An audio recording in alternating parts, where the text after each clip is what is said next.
folks, welcome back to CubCrafters Northeast. I'm Mark Keneston with CubCrafters. As you can see here, Yankee 1 is in cover. And I have this man to thank, Steve Michael from SWT Aviation, one of our independent dealers down south. He was nice enough to come up and help us for 3 days up here.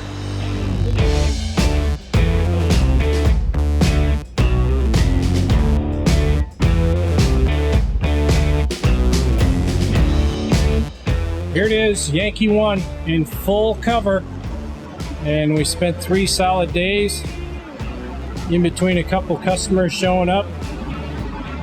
So from here we'll rivet and tape, and it won't be long now.